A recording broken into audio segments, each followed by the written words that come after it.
চূড়ান্ত পৰীক্ষাত 91% নম্বৰেৰে জিলাখনৰ ভিতৰত শীৰ্ষস্থান লাভ কৰাৰ পিছত লাভ কৰিছিলোঁ যদিও যিহেতু মোৰ স্থান পোৱাৰ আশা আছিল, কিন্তু সেইটো নহ'বৰ বাবে মই যথেষ্ট ভাগি পৰিছিলোঁ। কিন্তু আজি এই অনুষ্ঠানটোৱে মোক নকৈ অনুপ্ৰাণিত কৰিছে যে ভৱিষ্যতৰ দিনবোৰত আৰু উন্নতি সাধন কৰিবৰ বাবে যথেষ্ট অনুপ্ৰেৰণা লাভ কৰিছোঁ।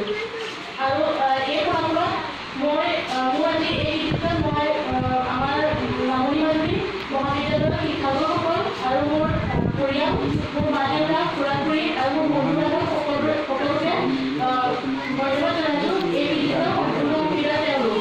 আৰু মই প্ৰথম যেতিয়া প্ৰথমৰ পৰা নামভৰ্তি কৰিছিলোঁ তেতিয়া আৰ্টছ ষ্ট্ৰীম চিলেক্ট কৰোঁতে মা দেউতা আৰু মোৰ কলেজৰ শিক্ষাগুৰুসকলে মোক এটা মনত ধাৰণা কৰি দিছিল যে ৰাজ্যখনৰ ভিতৰত যিকোনো স্থান মই পাব লাগিব। আৰু সেইটোকে মই লক্ষ্য কৰি দুটা বছৰে সকলো ৰুচি অভিৰুচি বন্ধ কৰি মই কেৱল পঢ়াত মনোনিৱেশ কৰিছিলোঁ।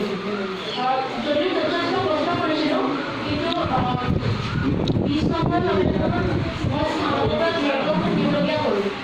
তথাপিও যদি মই স্থান নাপালোঁ, তথাপিও মোৰ এই 2 বছৰীয়া শৈক্ষিক যাত্ৰাই মোৰ গোটেই জীৱনটোত প্ৰভাৱ পেলাব। উচ্চতৰ মাধ্যমিক চূড়ান্ত পৰীক্ষাত মই যি প্ৰস্তুতি চলাইছিলোঁ, এই প্ৰস্তুতিয়ে মোক জীৱনজুৰি অনুপ্ৰাণিত কৰি থাকিব। তাৰোপৰি মই এইখিনিতে আমাৰ মহাবিদ্যালয়ৰ ছাৰসকলক মই পুনৰ স্মৰণ কৰিব বিচাৰিছোঁ। মোৰ জীৱনত আটাইতকৈ বেছি প্ৰভাৱ পৰা শিক্ষাগুৰু হ'ল তেওঁলোকেই, যি মোৰ কেৱল মই মহাবিদ্যালয়খনত যেতিয়া নামভৰ্তি কৰিছিলোঁ তেতিয়া হাইস্কুলীয়া সেই উচ্ছৃংখল জীৱনটোৰ পৰা মোৰ সেই কলেজখনত মোৰ শৈক্ষিক যিটো জীৱন সেইটো গঠন হোৱাৰ